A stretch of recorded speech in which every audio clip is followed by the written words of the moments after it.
Hello and welcome to the Echo Chamber podcast. My name is Tony Groves, and today I'm one third of what promises to be a fascinating pod. Remember, folks, the Echo Chamber podcast is a free-flowing conversation that may occasionally touch on mature subjects. This is my co-host, Martin McMahon. We're not going to go into Martin again, but most significantly, it's my pleasure to introduce to the pod DIT lecturer, investigative reporter, and professional thorn in the side of all bureaucracy, Mr. Ken Foxe. Ken, welcome to the podcast. Thanks for having me. Ken. Oh yeah, this is Gene Kerrigan, famously described you as the most irritable man in Ireland. Now I was most really irritating man in Ireland. No, probably a little bit irritable as well, but irritating man in Ireland. Now I was hoping to get that crown for myself. How does that feel? That crown sitting on you? Yeah, I suppose normally if somebody described you as irritating, you wouldn't necessarily take it as a compliment. But in this case, he did mean it as a compliment, and it's, I suppose, because in the journalism that I've done, I always very reluctant to accept things at face value. And I think very often because media moves so fast, we get stories for a day or 2 days or 3 days, and then we move on to the next controversy, and we just keep going, stumbling from controversy to controversy. And sometimes we just forget about those old stories and we never go and look back and find out what was really happening behind the scenes. And always those stories stick in my mind, and I never forget them, and I go back and look and see, what was driving people, who benefited, and that's my journalism. A big change that has come this week, and I was going to ask you about this, and does it benefit you in the type of tweets you like to put out, is the 280 characters. I mean, it's the biggest story on Twitter this week. It's gone 280 characters. It looks like Facebook now. What's your opinion on 280 characters? I haven't used the 280 characters yet, and I'm going to try and stick to the old system. I think the old system was great because there was a brilliant discipline to it. It forced you to express things, really concisely. It'd be one of the things that I always talk with my students about: writing introductions, writing headlines, writing tweets that say exactly what you want to say as quickly as you can and as powerfully as you can. And I think the 280 characters will eventually dilute that. I think some of the discipline of Twitter is going to disappear. Well, I was a bit at sea with it when it first came up, because I wasn't expecting to get 200, and he tweeted, said, "I've got 280." I said, "Yeah, you and the rest of the world, buddy." So I was a bit at sea. I like the 140. I think it forces you to be sharp if you want to get it across. 280. I thought about it for a while, and then I tried a few tweets on it, and it can work. I mean, I've had to leave out words and abbreviate words to try and get that core message across. Whereas with the 280, you can hit in that extra word. If you go 150, 160, and you're still a very tight core message, it works. And also the visibles. If you have it as one block of writing, it's immediately people are gone past. Whereas if you break it with spaces and sort of try and have it bulletin pointy, it's visually a better thing. So I think maybe it could work in the long run. I think if you do 280 characters as a matter of course, you're going to lose followers. Loads of them. Yeah, and I think as well, if everybody starts doing 280, and as you say, you just had on your screen, you just have 4 280 word tweets, I think it's going to turn people off Twitter in a big way. But Twitter are saying in their experiments so far that people generally are using the kind of 160, 170 mark. And I think one of the things they should have looked at doing, first of all, was getting rid of the 20 characters for a link, because that's a killer for journalists in particular, because usually you want to send people to a blog post, or you want to send people to an article that you're tweeting about. You're not just necessarily expressing opinions. So they should have fixed that first. My only concern with Twitter saying people are doing 160, 170 is, will that just drift and drift and drift, and next month it'll be 200 and the month after that it'll be 220 well again. I looked back and I saw what's on Twitter about this, and there was 2 tweets that did extremely well. One was millennials at millennials FTW, and it said, "Hi Twitter, I just want an edit button," and then they repeated that until the 280 characters were used up. I thought that was a very effective message. Stephen King was far more forthright about it. He said 280 characters, ? Fuck that. And that's what Stephen King had to say about it. I looked back at what are the top 280 character tweets out there. They are all organisations. Yeah, well, I think it brings us into what you were talking about last week. We touched on the fact that the bot accounts are reigning supreme. That, you know, you've seen Martin McMahon 727 behind it, this big long number, and you know it's a bot, and then all of a sudden these accounts carry a gravitas, and a Twitter algorithm for which is top secret seems to work on the basis that if you get these likes or you get these follower numbers, the tweets move up the charts. It's one of the reasons, actually, I was looking, funnily enough, we're doing a podcast here, and I looked to see how Apple organised their charts, and they won't let people know how how Apple works. They actually work on the basis that if they did, people would manipulate it. They'd find a way to particularly the bigger companies would find a way to have their podcasts to move them up the charts by manipulating the algorithm by using bot accounts and things like this to get them up the thing. There was obviously a couple of good tweets though this week by our Taoiseach. Oh, the dear leader, yes. And I thought one was a particularly effective one where he just said, more socks. It was a rare moment, and I think it was pointed out that it was basically, you know, the inner city helping homeless pointed out that those socks cost €9, Wow. and that many of the 200 people that they know sleeping roughly each night would love just a pair of warm socks. They don't need necessarily be the €9 ones that are available. And his other doozy was the tweet about I'm not even going to quote him, because the simple fact is it was just a JFK quote that he'd rewritten. Now, I know Patrick Egan is his speechwriter now, a great professor, love his stuff, history professor in TCD. But for me, it sounded like Patrick Egan had rewritten JFK's tweet, thrown in a little bit of Churchill, and Leo decided, you know what, that'll give me a bit of gravitas with the lads. And I think this comes back to the communications unit, and I think it is achieving the opposite of what it has set out to achieve. It has now become the news itself rather than shaping the news. And even though it is shaping news, its negative impact outweighs its positive impact. Well, I think it's difficult with Leo Varadkar to judge necessarily how things are impacting, because I think Leo Varadkar is very often playing a different game to the one that we think he is. Because Leo Varadkar ultimately is trying to, I think he's kind of given up on appealing to a certain section of society. Very true. He's not interested in the people who vote for Sinn Féin, the people who vote for people before profit. He's effectively given up on them, and strategically that probably makes sense. So he's only really, all of the spin, all of the communications efforts, it's specifically designed for a group of people. His base. You know, his base, and the potential for that base to expand a little bit. He's not interested in what, well, I think that's a certain strata of society think. It's cynical, but I think that's the game he's playing. Well, I think that's also the politics we're seeing at the present moment in time. We get the kind words, we get the acknowledgement of the many vast problems that exist, such as homelessness and health, but we get no real effort. We get constant spin. I forgot how many statements Owen Murphy has put on about solving homelessness, but it's 2 a month or something like that he's running at. It's crazy stuff. There was a good statistic, I think Mel Reynolds pointed out, that there had been just as many, whether they were planned summits or whatever the equivalent was, there's been as many of them as there were actually houses built in the first 6 months of this year, which is really an indictment. But two things that I noticed with you on Twitter, Ken, and a big win was the mileage, the change in the way mileage is calculated now for TDs. This is expenses. Political expenses is something that I've had an interest in for, going on 10 years. I would have been the one who wrote the stories, but that led to the resignation of John O'Donoghue. That's right. And a lot of it, the reason why it kind of still obsesses me, and people think I'm obsessed with it, is because back then when he resigned, I thought I was naive, and I thought actually things would change.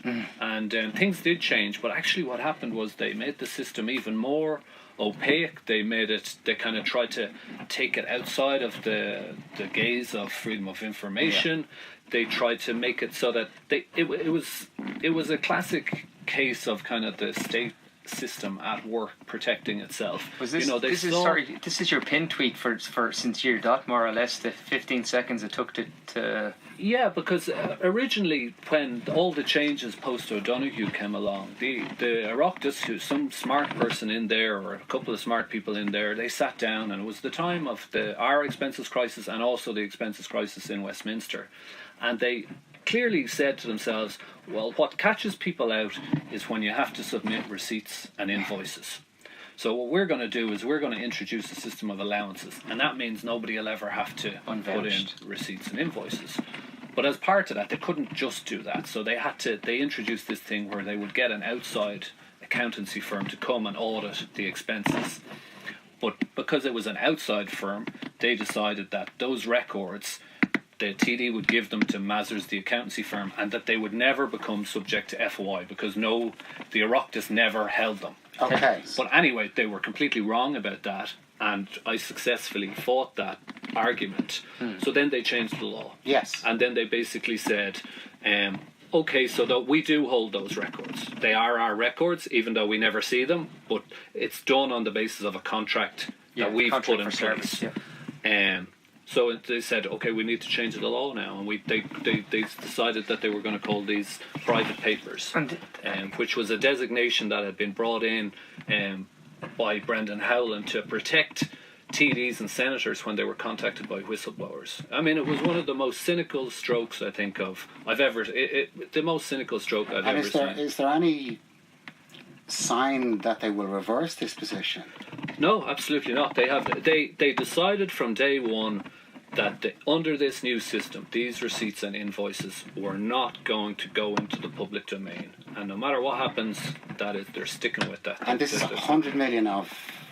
We know that there was 100 million of expenses the last time. Am I right about that? I don't know if it'll be 100 million. I mean, the expenses are considerable every year. You know, TDs and senators get travel and accommodation allowances, kind of depending on where they live. 100 million over 5 years. I'm thinking it could be something like that. I mean, it's a lot of money, and there's very, very little oversight of it. You know, I mean, 1 year the accountancy firm again, they only look at say 10% of TDs. It seems to be improving, but 1 year of the kind of 15 or 16 politicians they looked at, they found discrepancies with 10 or 11 of them. And they kind of said, well, this is great, you know, the system is working. But they didn't go and say, okay, 70% of the people are claiming expenses they're not entitled to. Let's go and audit the rest of them. They just said, oh, the system works. Because it was never... Ultimately, you know, the whole thing was designed... To keep it. To take the pressure off, to...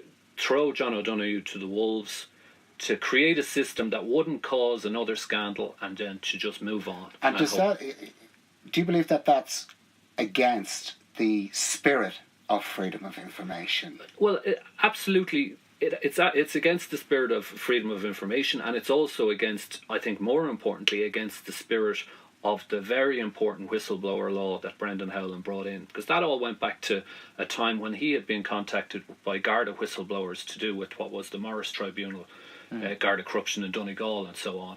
And basically, when he went, he was being brought to court to identify his confidential sources. And when he came into government, one of the things he wanted to do was fix this, so that if a TD or senator was contacted by Maurice McCabe or somebody like that, before they entered the public domain, that they could keep that secret, that they could keep that private. And that's what that whistleblower legislation it was a double whammy. It was a double whammy. It took a good intention and turned it into something to use to keep the public out. Absolutely. And I mean, I suppose the other point is that when the Freedom of Information legislation was introduced in Ireland back in 1997, it came, because this is Ireland, it came with multiple exemptions that wouldn't necessarily be present in other countries. So loopholes, and at the time, Ethna Fitzgerald, who would have been the minister who kind of championed this legislation, who brought it in, she basically said these exemptions were supposed to be yield signs. They were not supposed to be stop signs. So they were only to be used if it was in the overwhelming public interest to keep this material secret.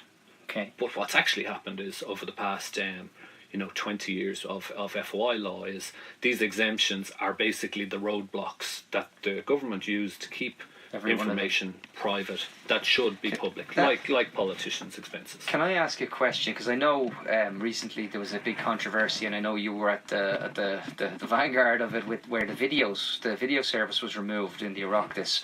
And I know it was a very useful resource. I know I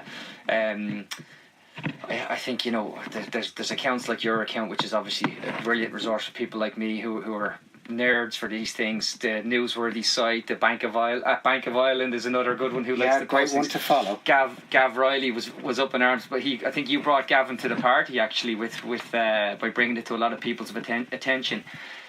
I listened to explanations about that, why it happened, and one of the explanations was that because the video format itself that they were using was not supported anymore by, say, Windows or whatever the players were. That's exactly it, yeah. But the answer really to that is, well, I can download VLC player here in 15 seconds on anything, and it'll play any format. Well, not only that, but the Oireachtas on the page where these videos were hosted had instructions and a link to download VLC to play the files. Right. And I suppose the thing with that kind of fiasco, really, from an Oireachtas perspective, certainly in the way that they handled it, was that they kept saying that there was very low traffic on the site.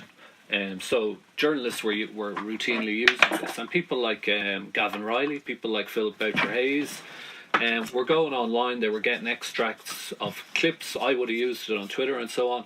So effectively, one person was going to the Oireachtas website. Yeah.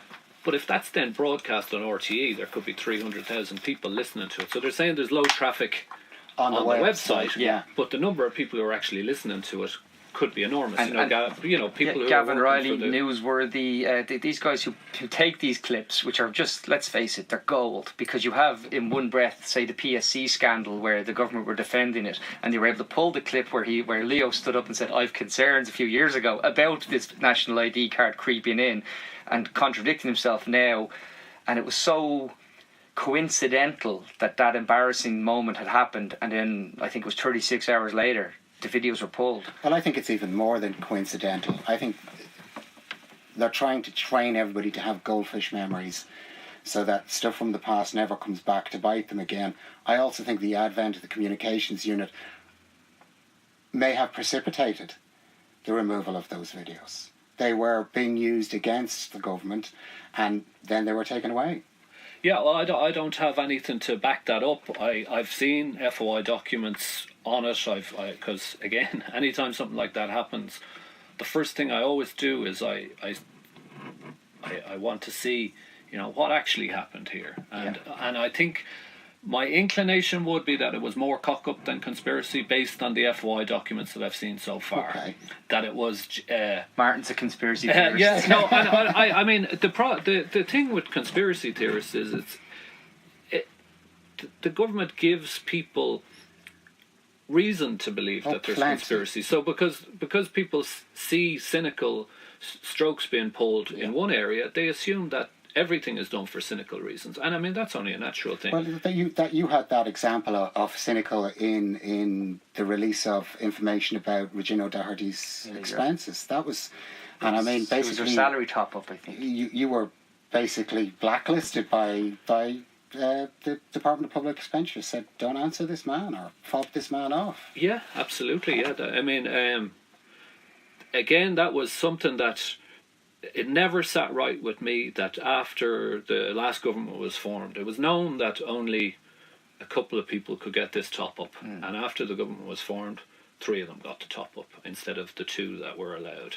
Under the law, under the law, you were only allowed to give 2, and I looked for the documents and I got them back, and it was clear that a big shortcut had been taken, because they knew there was 2 options. They knew they could change the legislation and face the public relations issue that would come after that for giving someone a pay rise, or they could try and bend the law and keep it kind of on the down low.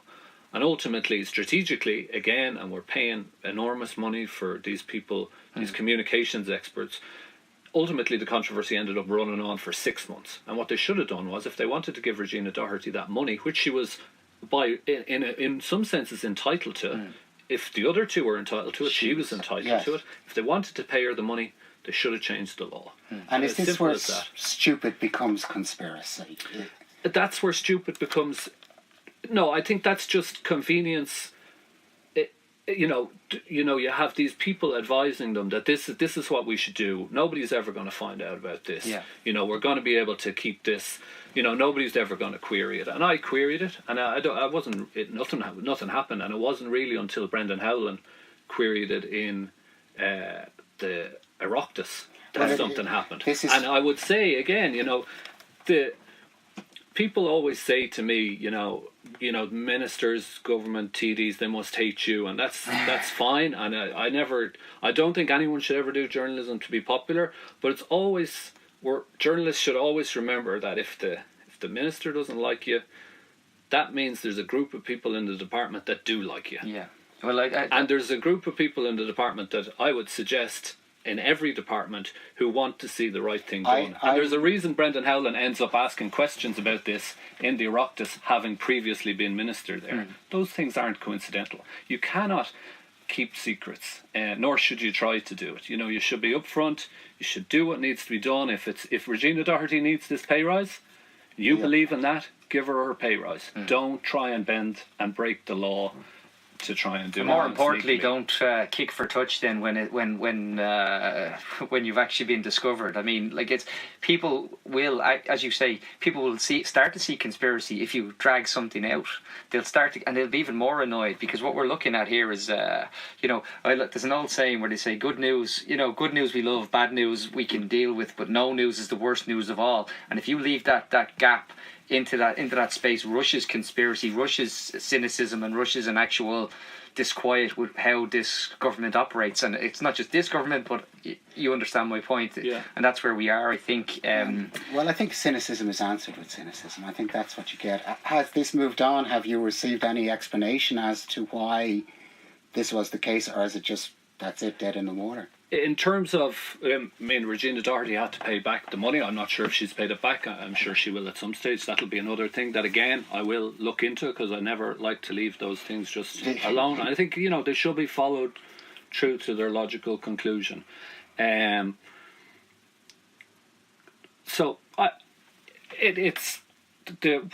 what Tony said about how the department kind of decided that they were going to sit on this and not tell me about it. That was the little punishment for me. But that's, in the grand scheme of things, irrelevant. And again, just a total own goal, in the sense that, as somebody on Twitter, a very prominent PR person in private industry pointed out, what did they hope to gain by hiding this for another 3 or 4 weeks? And again, we're paying people. Was it to take it out of the news cycle? It was going to be in the news cycle whenever it came out. So when I had asked about it, it was maybe middle of August, and perhaps that's it, because they know in August there's nothing happening. So a story like that could end up being really big. That leads us on nicely to the other big story of the week, which was the Paradise Papers. I saw, obviously, it was huge on Twitter, even if it mightn't have been as big on some of our mainstream outlets as maybe it should have been. Private jets and well, I saw it described on Clareburn Live as the superstar tax evasion. And I mean, okay, yeah, there are some superstars in it, but that's not really the story here.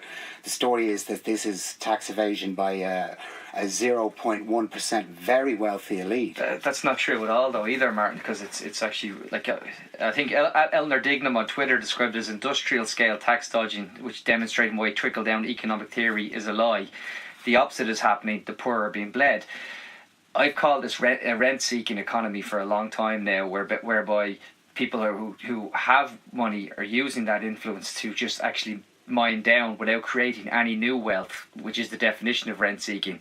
What we're actually seeing with something like the Paradise Papers, which was probably the biggest insult to everybody, was that AIB were actively going after high net worth individuals, putting this to them that they can put them through these vehicles to move their assets offshore so they would be non-taxable.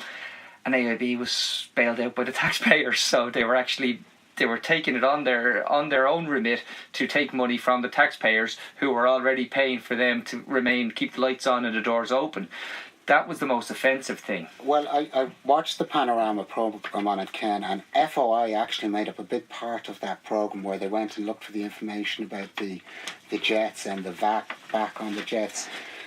How does FOI play into breaks like these? I think the difficulty with something like the Paradise Papers is that I've seen, and you mentioned it there already, that there's been a good deal of criticism of the fact, say, that RTE and TV3 and other media outlets haven't done as much on it as people would like. But one has to remember how this information is being released. So it's coming as a leak to, a German newspaper or a German media organisation, and it's being circulated to select media outlets around the world. So the only media outlet in Ireland that has access to the full scale of the Paradise Papers is the Irish Times. Yeah. So for a journalist in the Irish Independent or RTE or TV3 to cover this story, they have to rely on what's been written elsewhere. They oftentimes won't even have sight of the original documents, and that puts journalists in a very difficult position, that they're reporting on things that they couldn't stand over. If it came to it, they had to go to a court of law. They wouldn't even have the documents to back this up. And that's interesting that you say that, because I actually, in my neurosis, screenshot the Indo's online and compared it to the Irish Times, whereas the Indo had 4 articles on the Paradise Papers, I think 2 of which were about Bono and the fluff, as we'd call it, whereas the Irish Times had 16. So basically it's a little unfair to criticise other media organisations for their lack of access to these documents. And it was something actually that Julian Assange said, and I know people are very sceptical of what he says these days, but when WikiLeaks used to publish, they would publish everything en masse in a place that every single person in the world equally could go, look at the documents, find the stories, find the little, the Irish things, or if you're an Irish journalist, or the German things if you're a German journalist. But we haven't really had that option with to the same degree with Panama. So that's the difference between Panama and Paradise, is that Panama was public access. No, they were both the ICIJ. Panama and Paradise have both been done in this format, where a select group of media organisations around the world are invited, and there are very valid reasons for that, because there was obviously, with the WikiLeaks model, you put vast amounts of material online, nobody's ever checked it. Some of the stuff that's in there may be totally legal and totally above board and not even slightly suspicious, and it all gets kind of thrown into the same pot. Or when Assange previously published material relating to kind of US security services and so on, it was said, and it was generally widely believed, that he had put sources and so on in the Middle East and other places in jeopardy, because there was no vetting of the material. So you have on one end of the spectrum, put everything in the public domain; on the other end, be much more careful. But I think it's unfair to criticise other media who didn't have the level of access that the Irish Times would have had. One thing that was mentioned today on Twitter, and it was that Gates, Buffett and Bezos, Mr. Amazon, are richer than 160 Americans combined. 160 million. Sorry, 160 million Americans combined. And at the same time, there is this opium epidemic in America where people are simply opting out of their lives. They are opting out, and the two are connected. It's connected that there is this very wealthy class, and then that there are other people who are beyond the edge of despair at the other end of the scale, and vast majority but Martin, the rich person uses wealth to get richer isn't really a great headline. But if I know what you're getting at, but I'm just making the point that that's what lobbying is. We're hearing about the people have said. I think it was Sarah Barden in the Irish Times tweeting yesterday about never seeing as much lobbying going on in all her time as actually what's happening around the alcohol bill. She said her phone is heating up, and she just wrote about it. Never mind an actual minister or a department head. I suppose on the Paradise Papers, though, I suppose, like, to bring it back to even a more granular level, I thought it was funny that in the same week that we made a stand, Ireland made a stand, we're going to go back and we're going to tell them we want the Rugby World Cup.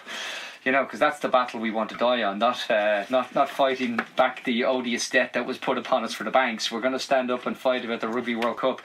That actually World Rugby, who are actually domiciled in Dublin, bank in the Isle of Man. But I mean, we get this too, and it comes back to me, the journalist that was killed in Malta. She was killed for investigating exactly the same type of leaks as Paradise Papers. Exactly the same type of... We had a person here, and actually Nama Winelake mentioned it, that there was... nothing has been said about... I'll read the exact quote to you now. Paradise Papers reminds us that there's been no progress in clarifying Frank Flannery's 250k sterling UK house purchase benefit, first reported 18 months ago. And again, this is one of the issues I see, that in Ireland we have our libel laws are so restrictive that journalists... I don't know if Frank has issued writs all over the place, but I'd be damn sure I'd be careful if I was a journalist to ask too many questions on that. Well, we definitely have some of the most stringent defamation laws in the world. And the environment, again, this is me defending journalists again, the environment Irish journalists work in is incredibly restrictive. So some of the things that they get accused of, not reporting X, Y and Z, are deeply unfair, because there is simply no way, small, and with the margins of profit that are available now for media organisations, small newspapers, a large defamation award could close down several of our national newspapers. Yes. They're not far. There are several of them that are not far from that tipping point anyway.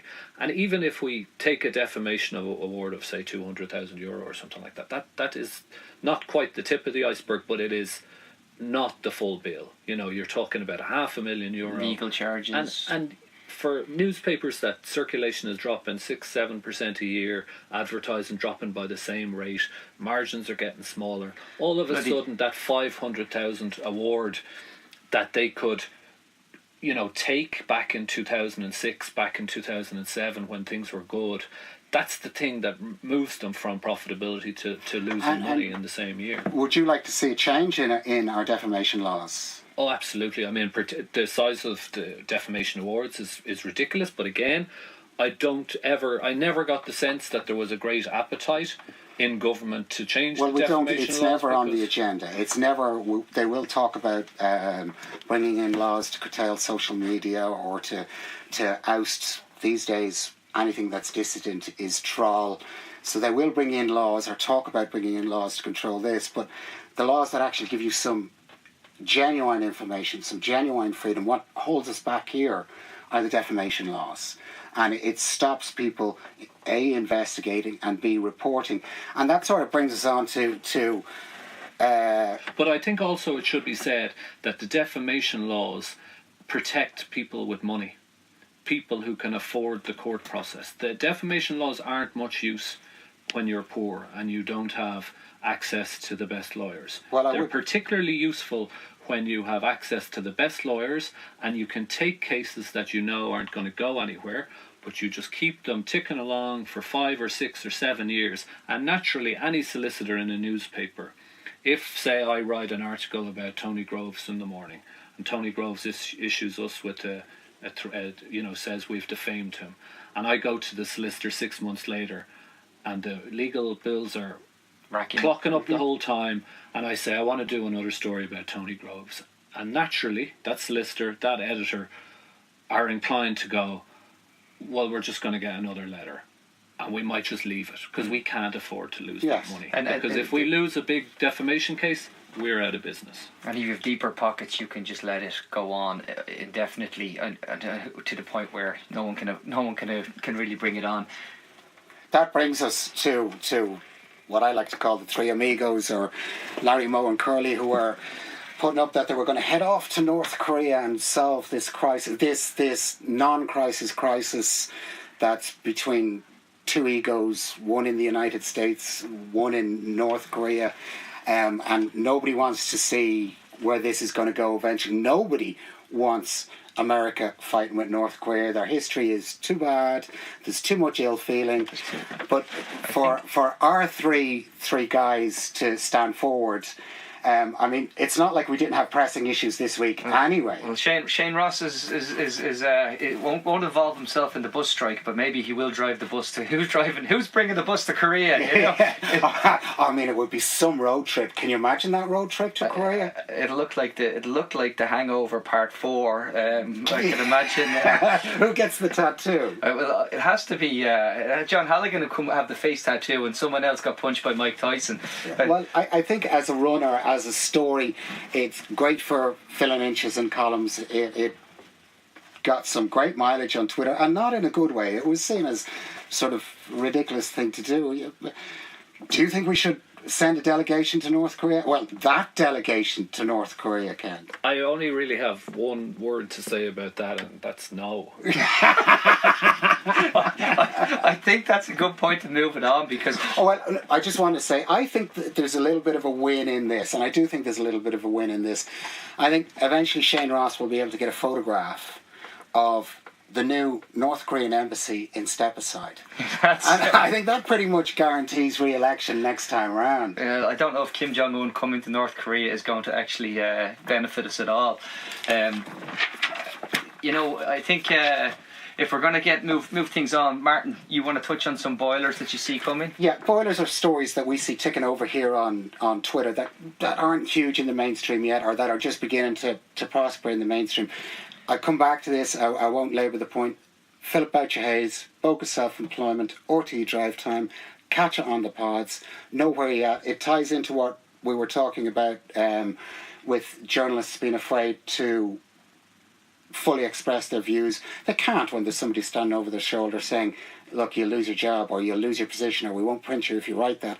Or even if there's an under-level understanding that you don't write that way for that paper. And, of course, journalists trying to make a living out of this, they're going to write what will be printed, not necessarily what's the best story on it. So that's one of my boilers. The second one is health. From here through to February, we are going to have health, waiting lists, people dying in A&Es, older people. Simon Harris was on Claire Byrne live earlier this week, and she said, here we are in November, and the waiting lists are higher, and twice. Simon Harris said, I don't accept that. And within 2 days, the figures come out and they're 6,000 higher. And it irks me that he can go on a programme, say this, unchallenged, and then 2 days later, it's shown that it was, and I don't understand this from a journalistic point of view. With my kids, if my kids did that, that's a lie. You just lied. Stop lying to me. But when it comes to ministers, or it comes to those in the public eye, it's misspoke, it's, you know... Mea culpa. Yeah, and I don't get this, and I like the direct language. I like to be able to say, well, that's actually a lie. Why is it that we can't do stuff like this, Ken? Why is it that you can't actually say stuff like that? Well, interestingly, because the exact same thing happened last year with the same minister, and Simon Harris, in I think it was February or March, he said there had been an overcrowding crisis during the previous Christmas period, and he said, oh, we could never have predicted this, we would never have known. And then under FOI, I found memos and letters from the HSE that specifically said, if we're hit with a bad flu outbreak, other factors like that, we are going to have an overcrowding crisis this year. And I think you're absolutely right. I'm not sure if we're quite at the tipping point yet, but there's been some very interesting stuff in the Irish Times about how ineffective the flu vaccine has been in Australia. And if that's replicated over here, we are in for a serious winter of discontent in our hospitals, and I wouldn't envy anybody who needs hospital treatment over the next few months. There's even, to add to the toxic mix, their talk of the coldest winter in a decade is the long-term forecast that they're talking about. So maybe... Now, I think we get those forecasts. I think, again, that's part of this cycle. This time every year we get coldest winter in living memory since mammoths. and you know, only in Ashburn, right? They can't really tell a week. But it really boils down to the fact that in the past 10 to 15 years, you know, we've had a population explosion. the population of Ireland has increased phenomenally, and we just haven't built any new hospitals. And I don't know how we ever thought that the hospital system that was fit for purpose for, say, 4.5 million people was going to be fit for purpose for 5 million people at a time when a huge cohort of that population are aging, are moving into pension age and are going to need treatment. And again, that whole pension age argument that goes out bed blocks, I really hate that phrase. I really, really hate that phrase. Older people, we know they're going to get older. They were 30-somethings 30 years ago. We now know that they're 60-somethings. This can be followed back 30, 40 years. This is completely predictable where we are right now. Absolutely predictable. And yet there's a blame apportioned to older people. Older people are as entitled to their health care as everybody else, and are the only people that have to pay for their own health care at end of life. The only people in the state that have to do it. It's grossly unfair to older people. I don't understand why the grey folk doesn't come out and say, no, we simply don't accept this. They're a powerful, powerful group. That leads me into the last piece of the day. We saw somebody do something on Twitter, and Tony and I hugely admired this. Martin just wants to talk about Sia's bum. Yeah, well, Sia, for those who don't know, Sia is a very good musician. I love her stuff. I have to say, I love her stuff. I try and stay on trend. I have kids; they teach me this stuff, so I try and stay on trend. But her music is really good. Martin wants to swing from the chandelier. Yeah, well, only at the weekends. But there was somebody threatened to put nude photographs of her up on Twitter. Yeah. And she replied by saying, okay, there you go. There's the picture. Here's my bum. Yeah, here's my bum. Now, what are you going to do? Now, I think that's hugely empowering. I think it's very brave. I don't think there's an awful lot of people, male or female, who would like to do that. I don't want to see your bum. Well, I've seen yours in the jacuzzi, Groves, and it's a mess. Father Fluffy Bottom is not in it. But I think Sia was very brave. I think what she did empowered her. It took the power away from them. And I think the top of it is she had a fabulous bottom. A fabulous bottom. You can say that. I just thought it was a great move. I thought it was lovely to see someone actually turn around to what is effectively a world gone mad on blackmailing people or trying to use influence against people, and just saying, you know what, sticking the middle finger up and just saying, listen, no skin off my nose, off you go. It was a rare moment of light, and again, thank you social media, thank you Twitter. Well, I'm sure you didn't see it, Ken, and I'm sure it wouldn't have turned up on your Twitter line. But do you think that's an empowering move on her part? Yeah, absolutely. I mean, it's obviously the circumstances of this one lended itself to her being able to turn around and give them the finger. Unfortunately, with a lot of these blackmail issues that we see, it might not necessarily be as clear cut. So it is great to see, for once, the innocent person victorious, but I'm not sure it's always going to be that way, and I think people are going to continue to get turned over. I know from my younger people in my life that they're far more savvy about what they will put up on social media than my age group would be, and that's why they use these things that disappear in 5 and 10 seconds. These kids are very savvy. They're very good. 13, 14-year-olds now are well schooled in social media, know exactly what they can get away with. There are exceptions to the rules, of course. There's always exceptions, but the vast majority of them, it just comes so easy to them. It's second nature to them, where we have to think about it.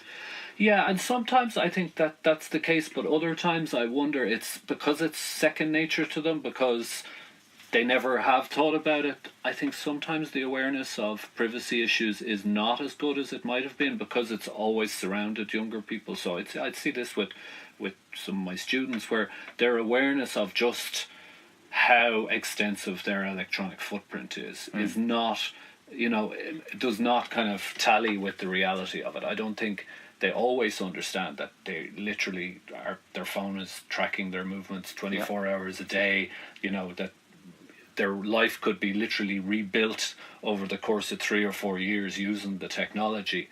But anything that makes people, sit up and take note of their privacy settings and ask questions about, am I being careful? Am I safe here? Do I want people to see this? Do I want this to be, just for friends and family? I think anything that forces people to do that is a good thing. I think that's a really, really good point, and I think it's something that needed to be brought up and said, is that this footprint can stretch way beyond where you think it's going to go to. And thank you very much for bringing that up, Ken. Yeah, Ken, that's a brilliant part. I think it's actually very important. I think we'll end on that part for today. And what I actually just want to say is thanks very much for coming in to join us.